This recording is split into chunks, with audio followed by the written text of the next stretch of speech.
सत्संग में आने से प्राणी को आत्मज्ञान के साथ साथ परमात्म ज्ञान भी होता है। आत्मज्ञान का अर्थ है कि हम कौन हैं, कहाँ से आए हैं, कैसे यहाँ इस जन्म और मृत्यु के इस घोर संकट में हम फंसे हुए हैं। ये सत्संग से जानकारी होती है और परमात्म ज्ञान, उस परम अक्षर ब्रह्म की जानकारी भी सत्संग से ही होती है।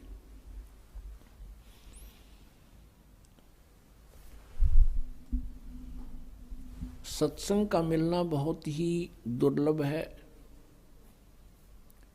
संत का मिलना बहुत दुर्लभ है। और पुण्यात्माओं, आपका कितना सौभाग्य है, आपके कितने पुण्यकर्म आपके साथ हैं कि आपको सत्संग मिला और सतगुरु मिले। सतगुरु का अर्थ होता है सत्य ज्ञान दाता। वैसे तो गुरु शब्द पर्याप्त है, गुरु मीन मार्गदर्शक, लेकिन ये नकली गुरु बहुत हो गए, जिस कारण से सच्चे गुरु, सत्य गुरु कहना पड़ा, सच्चा गुरु। तो सतगुरु परमात्मा स्वयं ही बनकर आते हैं, उनके अतिरिक्त पृथ्वी पर कोई सतगुरु नहीं होता। अन्य जो काल के दूत हैं वो भले ही अपने आप को सतगुरु कहते हों या उनके अनुयायी भी उनको सतगुरु की उपमा से सुशोभित कर रहे हों, पर वो संत, वो सतगुरु नहीं होते। परमात्मा कहते हैं खर ना होवे के हरि कब हूं, सिंह की खाल उठाए। गधे को यदि शेर की खाल उठा दे लायन की, तो वो गधा शेर जैसा अवश्य लगने लग जाएगा, पर वो शेर नहीं होता, सिंह नहीं होता। अब खाल ओढ़े हुए गधे को और ओरिजिनल सिंह को कैसे पहचानेंगे? उनकी बोली से पहचाने जाते हैं। एक कुम्हार था शरारती सा, उसने कुबद सूझी, उसको कहीं जंगल में शेर की खाल पागी और वो क्या करे, अपने गधे पर डाल दे रात ने, शाम को, और खेतों में छोड़ दे। उसने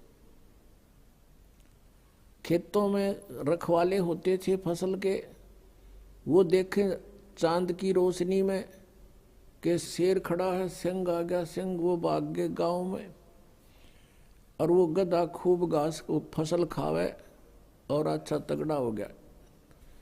ऐसे सब जगह शोर मच जाता है कि रात को शेर आता है और फसल खा जाता है।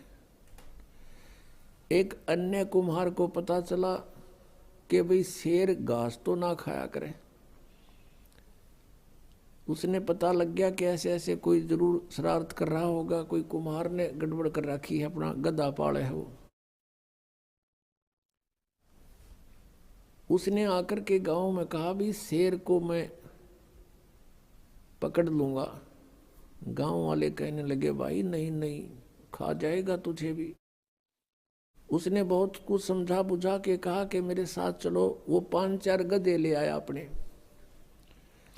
और कहा तुम ऊपर बैठ जियो वृक्षों पे चढ़ के,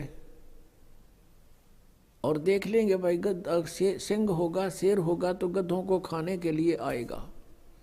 इसलिए गधे वहां खड़े कर दिए और 10-20 व्यक्ति थे, वो वृक्षों पर चढ़कर बैठ गए शेर से डर से। अब थोड़ी सी देर में उन गधा ने अपनी बोली बोली। जो 5-4 गधे थे वो मिलाकर सुर में सुर।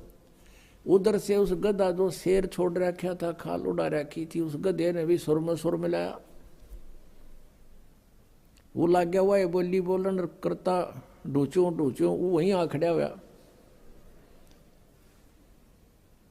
इतना उछल कूद करी, वह खाल उतर गई उसकी। फिर वो पकड़ा, उसको मार गड़िया। फिर गांव वाला ने अब चलो खेती खवाई सो खवाई तो नाम डरा भी दिए। तो पुण्यात्मा गधे की और शेर की बोली से पहचान होती है,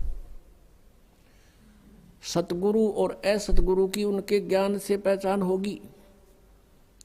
अब ये ज्ञान आपके समक्ष करेगा ये दास के सतगुरु यानी सिंह की आवाज कैसी होती है और नकली सतगुरु की आवाज कैसी होती है, उनके ज्ञान से पता चलता है सतगुरु और असतगुरु का।